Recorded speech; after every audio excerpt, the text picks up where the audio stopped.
좋아하는 부분하고 잘하는 거하고는 다릅니다. 내가 좋아하는 부분하고 잘하는 부분은 더 다르지만, 근데 또 우리는 경연하는 게 아니기 때문에, 경연 누가 잘하나 이렇게 하는 부분이 아니기 때문에 여러분들이 또 꼭 참여해 주시고 또 협력해 주셨으면 너무 또 감사를 드립니다. 예, 오늘 말씀의 제목은요, 그리스도 예수를 믿는 믿음으로 라는 말씀을 갖고, 부제목은 내가 그리스도와 함께 라는 말씀을 갖고 함께 말씀을 나누도록 하겠습니다. 기독교에서는 춘분점이 지난 첫 번째 주간을 고난주간으로 지내게 됩니다. 그리고 고난주간이 지나면 우리가 부활주일이 됩니다. 그래서 부활절이 우리는 4월 4일이었습니다. 그래서 4월 4일이 지나고 나서 7번째 되는 주 77이 49, 그래서 77절이 되는 날, 그때를 우리가 구약성경적인 개념으로 맥주절이라고 하고요. 그 다음에 이것은 예수님이 부활하시고 50일째 되는 날이었기 때문에 오순절이라고도 그렇게 부릅니다. 그래서 오순절 날에는 특별히 그 사도행전 2장에 보면 그 오순절 날에 하나님께서 성령을 부으셔서요, 모든 성령을 받은 사람들에 의해서 기독교 역사가 이제 새롭게 쓰여지게 됩니다. 초대교회가 만들어지고요, 모든 사람들이 성령을 받고 그리스도 예수의 증인이 되었고 초대교회가 굳건히 세워진 날이 바로 오순절 날입니다. 그리고 그날을 우리는 성령 강림 주일로 지키게 됩니다. 그래서 오늘 말씀을 듣는 우리 모든 성도들에게도 성령이 충만히 임하시고요, 또 그 충만의 역사가 오늘 하루만 끝나는 것이 아니라 우리가 매일매일 받으셔야 돼요. 그래서 매일매일 기름 부으셔서 우리 엘리나 교회도 새로운 부흥의 역사가 시작되고요, 또 여러분들의 삶과 가정 가운데도 성령께서 역사하셔서 또 하나님의 기름 부으심이 넘쳐서 성령의 충만한 열매가 맺기를 예수님의 이름으로 축복합니다. 그 목사가 되고 나서요, 특별히 또 담임 목사가 되고 나서 저에게 개인적으로 참 행복한 일은 늘 말씀과 함께 산다는 겁니다. 그래서 말씀을 준비하고요, 그 다음에 또 말씀을 묵상하고 그러면서 말씀을 전하면서 그렇게 지내고 있습니다. 물론 그 목사 임직 받기 이전에 제가 예수 믿고 나서 했던 것도 역시 그런 일이었습니다. 말씀 보고 또 말씀을 배우고 말씀을 가르치는 그런 사역을 목사 되기 이전에도 해왔던 것을 알고 있습니다. 제가 예수 믿고 다녔던 고향교회는 지금 한옥 목사님이 있습니다. 그래서 한옥 목사님이 그 사역하시는 교회 이름이 새로운 교회였어요. 새로운 교회라고 합니다. 근데 제가 23살에 예수 믿고 나갔던 교회 이름도 새로운 교회였습니다. 그러면서 개인적으로 저는 그 예수 믿고 교회 다니면서 이제 시작했던 것이 뭐였냐면 하나님의 말씀을 배우고 알고 싶어 하는 그 생각이 많았었습니다. 이것은 저의 개인적인 기질 중에 하나이기도 했습니다. 저는 새로운 것이 이렇게 나오면 이렇게 찾아보는 걸 좋아합니다. 그것을 알고 싶어 하고요. 그 다음에 또 가보지 않은 장소를 가보고 싶은 마음이 있습니다. 그래서 제 개인적인 그러한 그 버킷리스트, 위시리스트라고 하죠. 그래서 제가 5대양, 6대주까지, 뭐 5대양까지는 아니지만 6대륙을 다 가보는 것이 개인적인 소망이기도 합니다. 그래서 예수 믿고 나서 그 생각보다 사람들이 성경 일독을 안 하는데 제가 그 나갔던 교회 청년회에서 유일하게 성경 일독을 했었고요. 그 다음에 이제 목사님이 그 설교하시는 것들을 요즘은 참 받아 적는 사람들이 참 드물더라고요. 왜냐하면 지금은 뭐 저도 이제 유튜브에 올리신 건 알고 계시죠? 제가 이제 유튜브에도 올리고 또 이렇게 말씀도 정리하는데요. 근데 옛날에는 그게 뭐 유튜브에 올려지거나 이렇게 반복적인 것을 하지 못하다 보니까 저는 이제 목사님이 설교하시면 그걸 꼭 이렇게 노트에다 적었습니다. 근데 이게 적는 것으로 끝나서는 잊어버려요. 그래서 다시 또 그것을 묵상하고 그리고 저는 배운 것을 꼭 가르쳤습니다. 제가 이제 그 영어 교사가 되고 그리고 나서 이제 본격적인 그 말씀에 대한 훈련을 받았습니다. 사실상 우리나라의 그 제자 훈련이라고 하는 성경 공부가 본격적으로 시작됐을 때가 1980년도였습니다. 저는 이제 1989년도에 이제 교사가 되면서 약간 이제 늦은 세대죠. 이제 성경 공부 세대로서 조금 늦었던 그런 세대에서 제자 선교회를 통해서 제가 말씀에 대한 훈련을 받았었고요. 그 다음에 훈련받은 것들을 이제 제가 학교에서는 학생들한테 가르쳤고, 교회에서는 청년들한테 가르쳤고, 또 학교 옆에 아주대학교가 있습니다. 그래서 아주대학교에 가서 이렇게 말씀을 힘써서 가르쳤습니다. 제가 그 당시에 배웠던 이제 성경 읽기, 뭐 성경 암송, 그래서 지금도 이제 계속해서 암송하는 부분을 이제 잊지 않으려고 합니다. 그래서 내비게이터 그 69절을 뭐 몇 번 그거를 지금까지도 아마 보면 한 100번 이상 암송을 했는데 여전히 잊어먹고 있어요, 그거를. 그래서 계속 반복했고, 성경 묵상하는 것, 성경 공부하는 것들을 제가 그 당시에 다 배웠던 겁니다. 그래서 저에게 특별히 말씀을 가르쳤던 분이 그 총신대학교 신학과를 졸업했던 정재익 간사님이었습니다. 그래서 그분의 특징은 뭐냐면 성경 한 권 딱 들고 와서 이제 가르치셨어요. 물론 나중에 이제 이렇게 조그맣게 교재도 만드셨지만 성경 한 권 들고 와서 그래서 성경 전체에 대한 부분을 이렇게 가르쳐 주셨기 때문에 그 당시 저에게 제일 부러웠던 게 두 가지였었는데, 이게 뭘 부러웠었냐면 악보 안 보고 기타 치는 거, 그게 제일 부러웠습니다.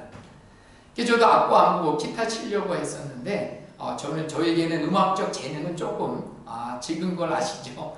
그래서 그 부분은 포기했다기보다도 못했고요. 그 다음에 또 한 가지는 뭐냐면 물론 뭐 저도 이렇게 원고를 씁니다만 원고 없이 이렇게 성경 한 권 들고 설교하고 강의하는 모습들이 너무 참 멋있게 보였어요. 물론 뭐 지금도 저도 성경책 한 권 들고 강의하고 설교하기도 하지만 그 당시에는 그 간사님이 그게 참 멋있게 보였을 때가 있었습니다. 이렇게 조금 제 얘기를 하는 것은 오늘 우리가 함께 나눌 부분, 그 다음에 다음 주에 함께 나눌 부분이 성령 세례라는 부분입니다. 그 다음에 그러한 성령 세례를 받기 전에 우리는 예수는 누구인가? 그리고 또 예수 그리스도 예수.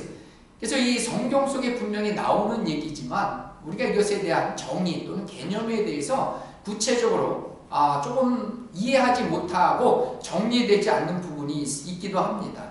그러니까 남들이 그렇게 질문을 던지면 예수 그리스도 예수는 어떻게 다른가라고 질문하면 그거 목사님한테 가서 물어봐야 되는 그런 부분이 분명히 있다라고 하는 부분입니다. 물론 그것 자체를 몰라도 되긴 합니다.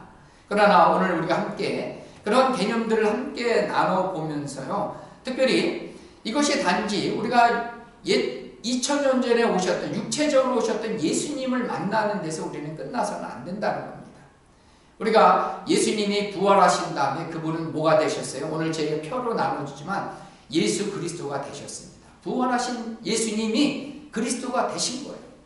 그리고 그 그리스도 예수님은 우리에게 뭘 보내셨어요? 성령을 보내셨다는 거죠. 그래서 우리가 단순히 우리가 육신적인 예수를 만나고 그 다음에 그 예수를 믿음을 통해서 구원받는 단계에서 머물러서는 안 된다는 거죠. 우리의 신앙이 여러분 계속 얘기 드렸지만 성숙하고 성장해야 된다는 얘기예요. 계속해서 어린아이 신앙에 머물러서는 안 된다는 거죠. 이제 갓 태어난 아이, 그게 바로 예수 믿은 단계예요. 세례받은 단계죠. 그것도 어떤 세례요? 물세례 받은 단계에서 우리의 신앙 상태가 머물러서는 안 된다는 얘기입니다. 우리의 신앙이 어디까지나 성령으로 세례를 받고요, 부활하신 예수님을 만나고 그 예수 그리스도께서 보내신 영을 통해서 우리는 성령의 세례를 받으셔야 됩니다. 아멘이시죠?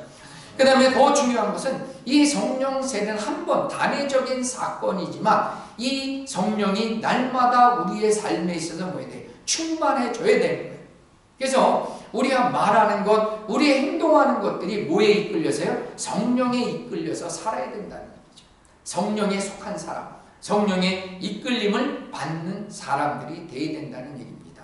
그래서 오늘 우리 모두가 성령으로 충만해질 뿐만 아니라 날마다의 삶에 있어서 뭐에 하셔야 돼요? 성령의 인도함을 받는 그리스도 예수께 속한 그 영에 속한 사람들이 되시기를 예수님의 이름으로 축원합니다. 그럼 어떻게 우리가 그 예수님을 만나야 되고 예수 그리스도를 만나야 되는데요, 첫 번째는 우리의 구원주 되신 주님 예수를 믿어야 되는 겁니다. 이게 신앙의 첫 단계라는 겁니다. 구원의 주님 예수님을 만나야 된다는 얘기입니다. 여러분 구약 성경에 보면 예수라는 이름이 안 나오죠. 근데 예수아라는 이름이 나오게 됩니다. 이 예수아라고 하는 것은 유대 성경을 헬라식으로 표기한 겁니다. 그래서 이 포로기 이전에 우리가 출애굽기, 레위기, 민수기, 신명기 다음에 여호수아가 나오죠. 여호수아가 예수와 같은 말이고 예수라는 뜻입니다. 그 다음에 포로기 이후에는 예수아라는 이름으로 표기됩니다. 여러분, 이 예수아 그 다음에 여호수아는 여호와라는 이름을 담고 있습니다. 그 여호와라는 이름의 그 뜻은 뭐냐면 여호와는 우리의 도움이시다, 혹은 여호와는 우리의 구원자 되신다는 의미입니다. 그래서 우리가 이 마태복음 1장 21절에 보면 그 예수님의 이름을 짓게 되죠. 이제 마리아를 통해서 아들을 낳게 됐는데 그 아들의 이름을 뭐라고 짓니까? 예수라고 짓게 됩니다. 그래서 같이 한번 읽어보겠습니다. 아들을 낳으리니 이름을 예수라 하라. 이는 그가 자기 백성을 그들의 죄에서 구원할 자이심이라 하니라. 그래서 예수는 무슨 뜻이에요? 구원을, 자기 백성을 저들의 죄에서 구원할 자라는 의미가 있다는 겁니다. 여러분, 이 예수라는 이름의 뜻 안에서도 우리는 뭘 발견해요? 예수님의 앞으로 살아가야 될 그 사역의 방향성을 나오는 거죠.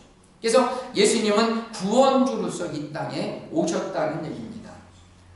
그래서 이 유대인들이 그동안 기다렸던 이 메시아가 같은 말이에요. 메시아, 구세주, 그리스도 같은 말인데요. 그래서 유대인들이 기다렸던 이 메시아로서의 예수님의 사역이 이제 시작이 됐다는 얘기입니다. 그래서 이 예수님은 육신을 입고 이 땅에 오신 분이에요. 그래서 왜냐하면 구세주, 구원자로서 이 땅에 오셨는데요. 그 예수님의 사역이 그럼 왜 육신을 입고 오셔야 되느냐라고 하는 거죠. 그래서 요한복음 1장 그 14절에 보면 먼저 이제 14절 보기 전에 세례 요한이 예수님에 대해서 뭐라고 증언합니까? 그 세상죄를 지고 하는 하나님의 어린 양이 되셨다. 하나님의 어린 양이 되셨어요. 그래서 어린 양이 되시기 전에 그 예수님은 태초에 어떤 걸로 계셨냐면 말씀으로 계신 분이세요. 그래서 요한복음 1장 14절을 읽어보겠습니다. 말씀이 육신이 되어 우리 가운데 거하시니 우리가 그의 영광을 보니 아버지 독생자의 영광이요 은혜와 진리가 충만하더라. 그래서 그 삼위일체 하나님 중에 제2의 위격이신 두 번째 하나님이신 그 예수님은 말씀으로 계셨어요. 그 말씀으로 계셨던 분이 육신을 입고 이 땅에 오신 분이 누구세요? 예수님이라는 거죠. 그래서 말씀이 육신이 돼서 오셨다라고 해서 제 표에도 있지만 그걸 뭐라고 합니까? 성육신이다 이렇게 얘기하고 그것을 인카네이션이다 이렇게 얘기합니다. 그러면 왜 하나님이 말씀이셨던 그 하나님이 육신을 입고 오셔야만 했느냐라고 했을 때 그 이유가 바로 뭐예요? 어린 양이 되시기 위해서 그렇다는 거죠. 그 얘기 드린 대로 요한복음 1장 28절에 뭐라고 세례 요한이 그 뭐라고 얘기합니까? 세상 죄를 지고 하는 하나님의 어린 양으로 그분은 이셨다. 그러니까 어린 양이 되시려면 육신의 몸을 입고 계셔야 되는 거예요. 그래서 우리가 인류를 구원하시기 위한 십자가에 달리신 그 예수님 어린 양이 되셔서 모든 인류를 대속하기 위해서는 그분이 제물이 되셨어요. 제물은 반드시 몸으로 드리는 겁니다. 그래서 이것을 히브리서 우리가 너무나 잘 아는 히브리서 12장 19절에 뭐라고 표현이 됐냐면 조금 길지만 우리가 같이 한번 읽어보겠습니다. 염소와 송아지의 피로 하지 아니하고 오직 자기의 피로 영원한 속죄를 이루사 단번에 성소에 들어가셨느니라. 염소와 황소의 피와 및 암송아지의 죄를 부정한 자에게 뿌려 그 육체를 정결하게 하여 거룩하게 하거든 하물며 영원하신 성령으로 말미암아 그 몸는 자기를 하나님께 드린 그리스도의 피가 어찌 너희 양심을 죽은 행실에서 깨끗하게 하고 살아계신 하나님을 섬기게 하지 못하겠느냐. 아멘. 그러니까 하나님께서는 자기 몸으로 영원한 하나님이시기 때문에 그분은 영원한 속죄 제사를 드릴 수 있는 거예요. 왜냐하면 하나님이기 때문에 그분은 시간을 초월하고 시공을 초월하신 분이기 때문에 과거와 현재와 그리고 앞으로의 모든 죄를 다 용서하실 수가 있는 거예요. 그래서 그것을 영원한 속죄를 이루신 겁니다. 그래서 이것을 믿는 사람들은 하나님의 법을, 율법을 지킴으로 구원받는 게 아니라 그리스도 예수께서 흘리신 이 보혈의 피를 믿는 사람들이 구원받게 됩니다. 그래서 오늘도 이 갈라디아서 2장에 나온 대로 오늘 2장 16절에 사람이 의롭게 되는 것은 율법을 지키는 것이 아니라 오직 예수 그리스도를 믿음으로 말미암는다라고 분명히 사도 바울이 선포하고 있다는 거죠. 그래서 의롭게 된다라는 것을 영어로 보면 be justified by. 그러니까 수동태로 나와 있습니다. 그것은 뭐냐면 내가 구원받겠다고 예수 믿겠다고 되는 게 아니라는 거죠. 하나님이 믿음도 주시고요, 은혜도 베풀어서 그것을 하나님이 주신 은혜와 그 하나님의 긍휼 가운데 그것을 믿음으로써 우리는 구원받게 된다는 겁니다. 즉 구원은 나의 의로서 나의 공로로서 받는 것이 아니라는 겁니다. 오직 하나님이 의롭게 하시는 그 은혜, 그 다음에 그리스도 예수를 보내신 그 사랑, 그것을 믿도록 하는 그 은혜로 말미암아 우리는 구원받는 것이라는 겁니다. 그래서 그리스도 예수를 믿는 그 믿음으로 우리는 뭘 받아요? 물세례를 받게 되는 거죠. 그 믿음을 고백하는 모든 사람들에게 성경은 또 우리는 세례를 베풀게 되는 겁니다. 근데 우리는 이 두 번째로 우리는 세례에서 물세례 받는 데서 끝나서는 안 되는 겁니다. 우리는 그 예수 그리스도를 만나고 예수님이 보내신 성령을 믿음으로 우리는 성령의 세례를 받아야 된다는 얘기입니다. 그래서 우리는 단지 우리 믿음이 육신으로 그 믿음을 받는 데서 끝나서는 안 된다는 거죠. 그래서 믿음을 통해서 우리는 구원받고요, 이제 그리스도 예수 안에서 새로운 피조물이 되는 거예요. 그래서 이것을 요한복음 3장에 보면 영적인 거듭남이다 이렇게 얘기하는 거예요. 그래서 이제 어머니 품에서 새로 나는 것이 아니라 성령 안에서 새로 난 사람, 중생한 사람이 되는 거예요. 여러분, 그러면 어린아이는 뭐 해야 돼요? 자라가야 되는 거죠. 자라가려면 반드시 뭐 하셔야 돼요? 성령으로 세례를 받으셔야 돼요. 그러니까 우리가 그 예수 믿고 교회 다닌다라고 해서 성장하는 게 아니라는 얘기예요. 반드시 뭐 하셔야 돼요? 다음 주에 자세하게 말씀드리지만 성령을 받으시고 그 성령의 충만한 가운데 그리스도 예수의 에베소 4장에 나온 대로 그리스도의 장성한 분량이 충만한 데까지 이르도록 우리는 자라가야 될 줄 믿습니다.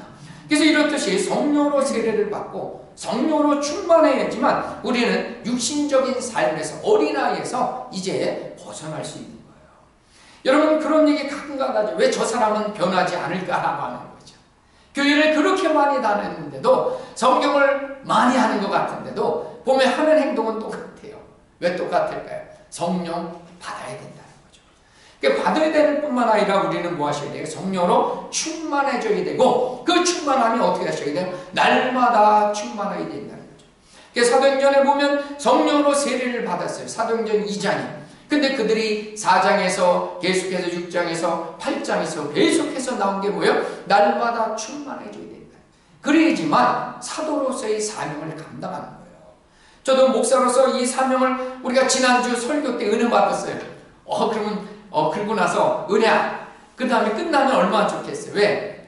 재탕하고 그 은혜 받은 게 계속 유지되고 그러면 얼마나 좋겠어요. 근데 어떻게 해야 될까요? 오늘도 받으셔야 돼요. 아멘이시죠? 저뿐만 아니라 여러분들, 우리 성도님들도 날마다 충만하셔야 돼요. 날마다 거룩해져야 되고요. 날마다 성령의 기름 부으심이 우리 가운데 흘러 넘쳐야 된다는 얘기예요. 그래서 우리가 이 성령의 충만함을 받는 방법에 대해서는 다음 주에 나누도록 하게 되는데요. 먼저 우리는 예수 그리스도의 명칭에 대해서 살펴보겠는데요. 이 예수 그리스도라는 명칭은 이 예수라는 이름은 주로 어디서 나와요? 사복음서에서 나옵니다. 왜냐하면 육신을 입고 있던 예수님의 사역이 어디서 있어요? 사복음서에 나오잖아요.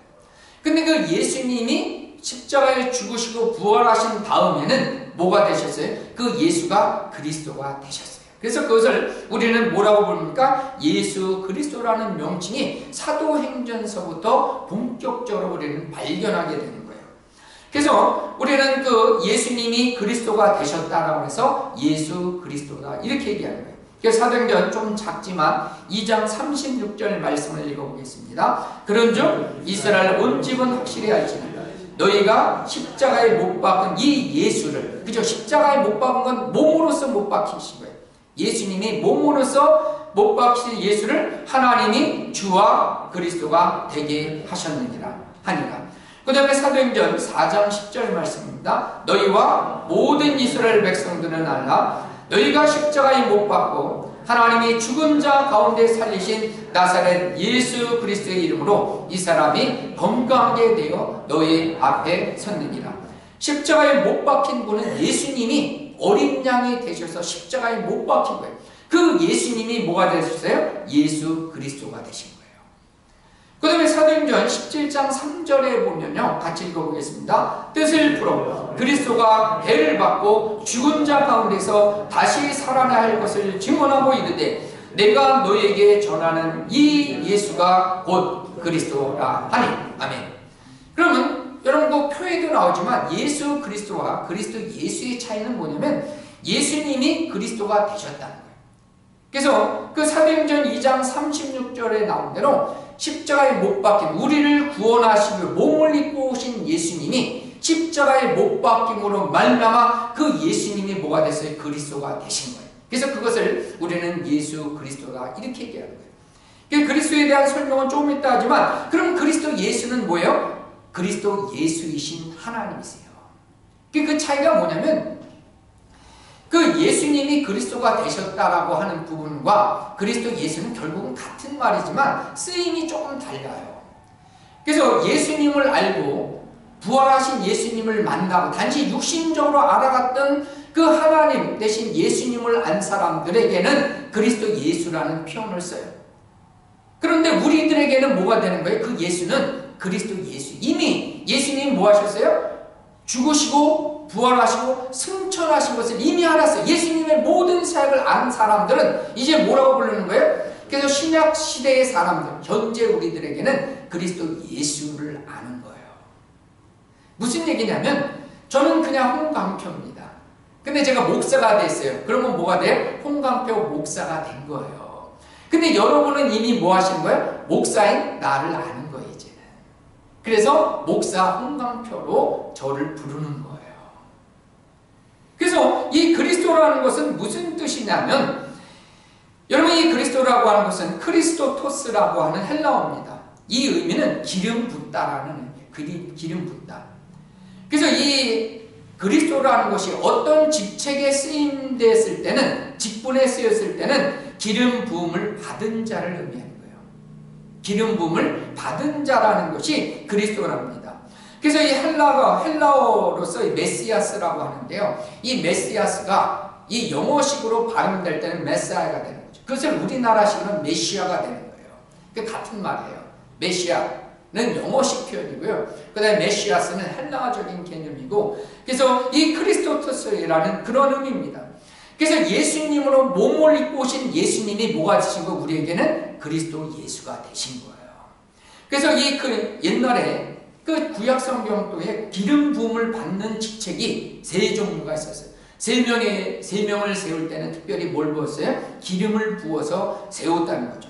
그래서 세 명이 누굽니까? 선지자이자 왕을 세울 때도 마찬가지였고요. 제사장을 세울 때도 마찬가지. 그러니까 예수님의 사역이 그리스도 예수의 사역이 결국 세 가지인 거죠. 첫 번째는 뭐예요? 선지자로서의 사명이 있었어요. 두 번째는 제사장으로서의 예수님의 사역이 있었고, 세 번째는 뭐였어요? 왕으로서의 사역이 된 겁니다. 부활하신 다음에 그 예수님은 우리의 뭐가 됐어요? 주님이 왕이 되신 거예요. 그 예수님은. 그래서 예수님은 3년 동안 공생의 사역 동안 뭐 하셨어요? 하나님의 말씀을 전하는 선지자 역할을 했어요. 선지자 역할을 했고요. 그 다음에 자신의 몸을 하나님께 드리는 뭐가 됐어요? 제사장으로서 역할을 했다는 거죠. 그리고 그분은 자신의 몸을 드림으로써 고린도전서 6장 20절에 나오는 값으로 대속 제물이 됐다는 거죠. 그러니까 그것을 고린도서 6장 20절은 값으로 우리를 다 사신 거예요. 핏값으로 우리를 다 사신 거예요. 그러니까 우리는 뭐가 됐어요? 주님의 노예라고 안 하고 우리는 뭐예요? 예수님을 주인으로, 로드십으로, 주인으로 이제는 왜냐하면 핏값으로 그분이 나를 사셨기 때문에 우리는 예수님을 이제 뭐라 그래요? 예수님이라고도 하지만 주님이라고, 주는 그리스도시요.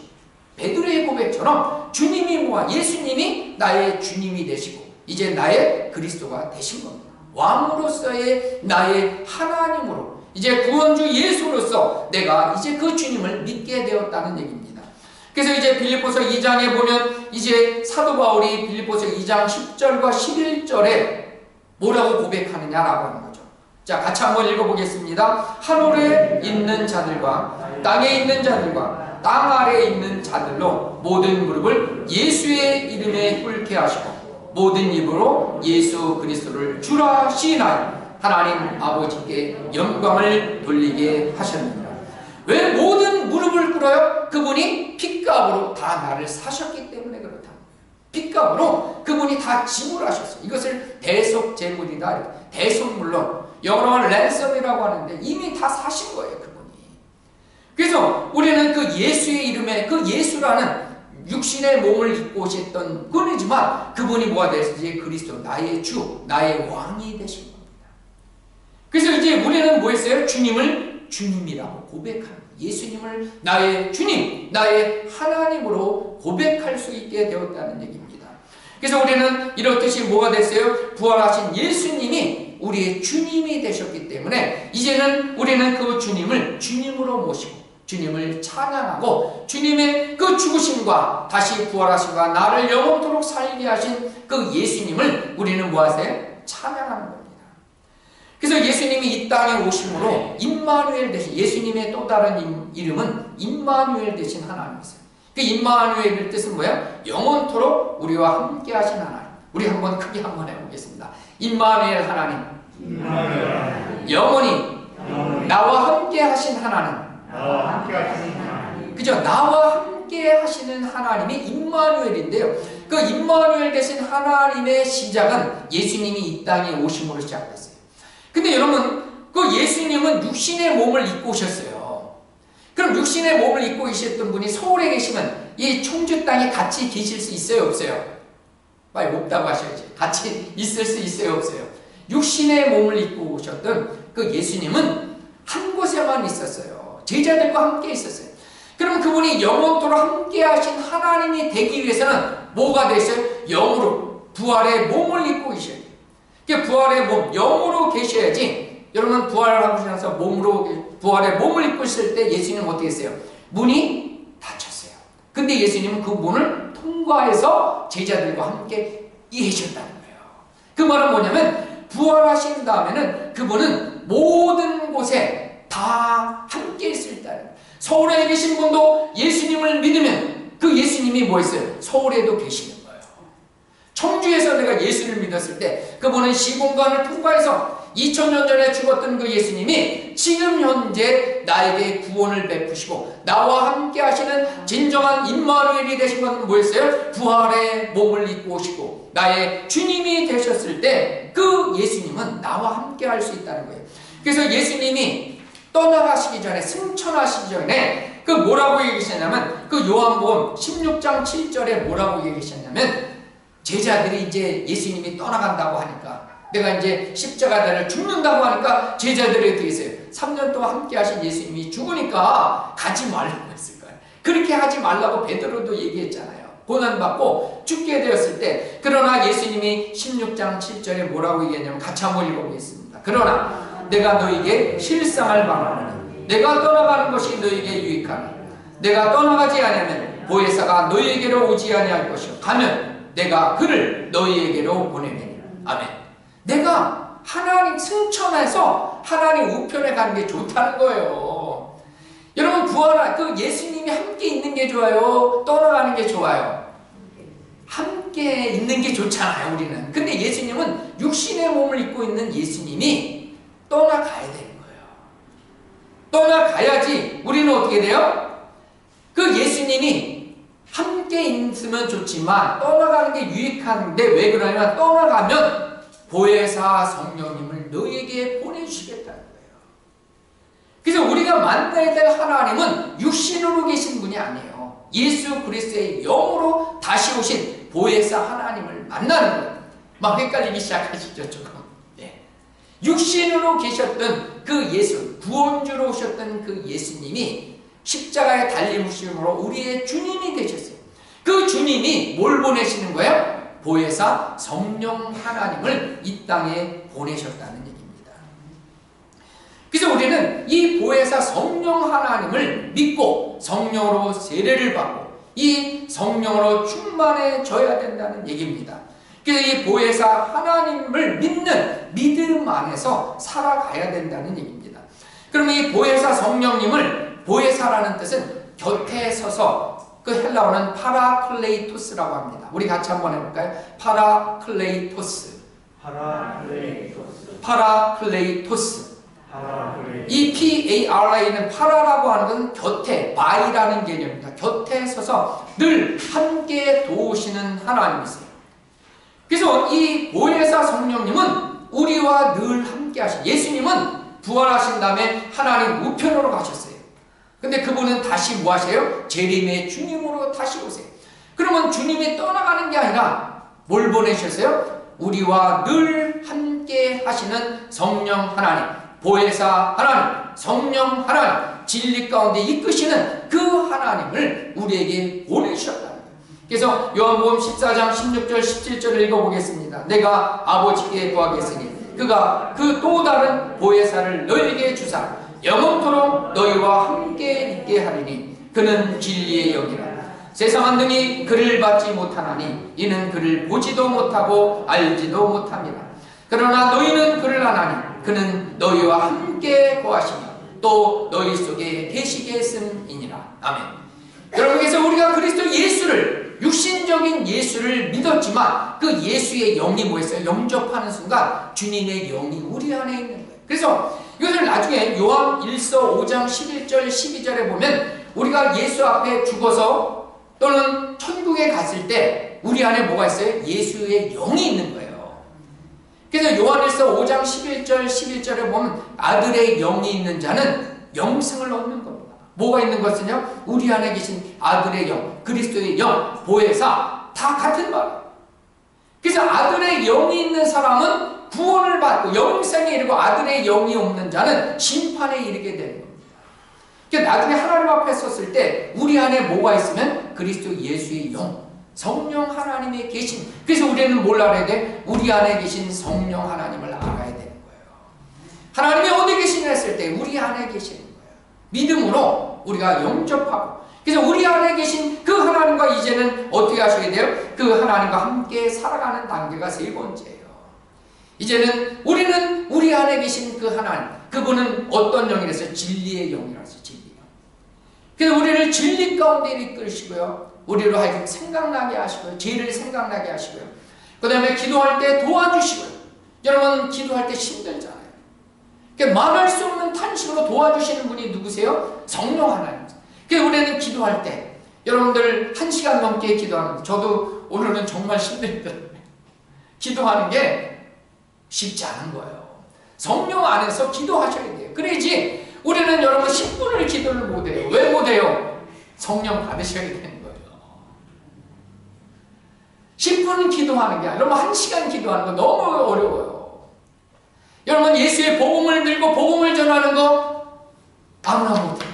뭐 있어요? 오직 성령이 너희에게 임하시면 너희가 권능, 능력을 받는 거예요. 성령 받으셔야 돼요. 여러분, 하나님의 말씀이 까만 건 글씨예요. 까만 건 글씨예요. 근데 글씨가 살아있는 말씀이 되기 위해서는 우리는 어떻게 하셔야 돼요? 성령 받으셔야 된다는 얘기입니다.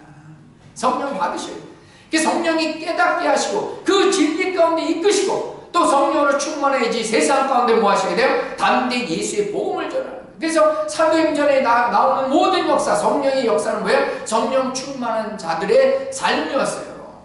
그들은 죽음을 두려워하지 않았어요. 예수의 이름을 증언하는 걸 두려워하지 않는 것은 왜 그랬어요? 성령으로 충만했어요. 그래서 그리스도 예수 안에서 동행하는 삶이 되었다는 얘기입니다. 여러분, 오늘 말씀 갈라디아서 2장 20절에 우리 한번 읽어보겠습니다. 내가 그리스도와 함께 십자가에 못 박혔나니. 갈라디아서 2장 20절입니다. 같이 한번 읽어보겠습니다. 내가 그리스도와 함께 십자가에 못 박혔나니 그런즉 이제는 어떻게 살라는 거예요? 내가 사는 것이 아니야 오직 내 안에 그리스도께서 사시는 것이라. 이제 내가 육체 가운데 사는 것은 나를 사랑하사 나를 위하여 자기 자신을 버리신 하나님의 아들을 믿는 믿음 안에서 살아가는 것이라. 그래서 여러분들 육체 가운데 우리가 살지 않는 거예요. 이제 나를 사랑해서 자기를 위해서, 나를 위해서 피 흘리시고 십자가에 죽으신 그 예수, 그리고 그 예수님이 보내신 예수 그리스도의 영, 보혜사 성령님과 함께 살아간다는 얘기입니다. 그래서 여러분, 하나님의 아들을 모시고 살아가는 사람은 이제 내 안에 뭐가 있어요? 성령 하나님을 모신 사람들이네. 하나님을 모시고 사는 사람이에요. 그래서 우리는 죽음 앞에 두려워하지 않는 건 왜 그래요? 성령 하나님이 함께 계셔. 여러분, 죽음 앞에 어두운 가운데 있을지라도 두려워하지 않는 거예요. 왜? 하나님이 함께 하시잖아요. 여러분, 죽음 앞에서도, 그래서 이 성령 받은 사람들이 그 권세자들 앞에서도 사도 바울이 담대히 하나님의 말씀을 증거하잖아요. 왜 그래요? 하나님이 함께 나와 같이 되기를 원하는 거예요. 그렇게 두려워하지 않는 것은 뭐 이랬어요? 여러분, 그 다음에 초대교회 수많은 성도들이 사자굴에서도, 히브리서 11장에 나온다고 죽음 앞에서도 초대교회 성도들이 그 두려워하지 않는 것은 뭐 이래요? 부활하신 주님을 만났다는 겁니다. 그리고 그분의 영으로 충만해졌기 때문에 죽음을 두려워하지 않는 거예요. 우리의 삶도 그렇게 돼야 된다는 거예요. 우리는 하나님이 거하신 하나님의 성전이 됐어요. 고린도서 6장 16절에 하나님이 거하신 살아계신 하나님이 죽으신 게 아니라 살아계신 하나님의 성전이 되었다는 얘기입니다.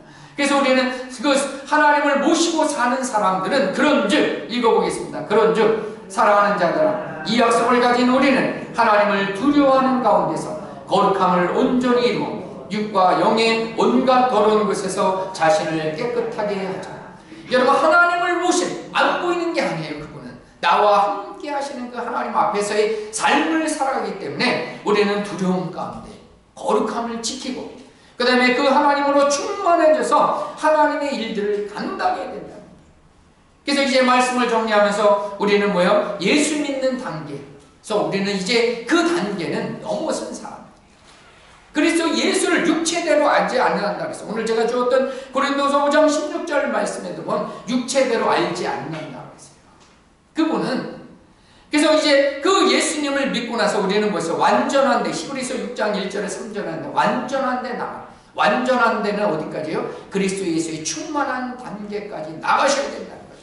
그것은 우리가 믿음으로 물세례를 받고, 다음 주 얘기는 이제 성령으로 세례를 받고, 우리는 어디까지 가야 성령의 충만함까지 이르러야 되는 거죠.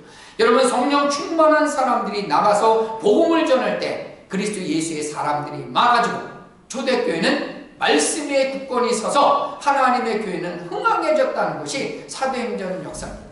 그러면 이 사도행전 역사는 우리가 2000년 전에 끝난 것이 아니라는 얘기예요. 우리는 사도행전 28장으로 끝나는 것이 아니라 액트 29. 그래서 뭐라 그래요? 사도행전 29장 전하는데, 사도행전 마지막 말이 뭘까요? 전하는데 사도 바울이 하나님의 복음을 전하는데 그 많은 사람이 없었다는, 그 말은 뭐예요? 사도행전 역사는 지금까지도 계속 이어진다는 얘기예요. 어떤 사람은 성령이 죽었고 성령의 세례는 더 이상 없다, 그 다음에 성령의 은사는 초대교회에서만 일어났다고 주장하는 사람들이 있어요. 그게 아니라는 거죠. 성령의 역사는 지금도 유지되고요.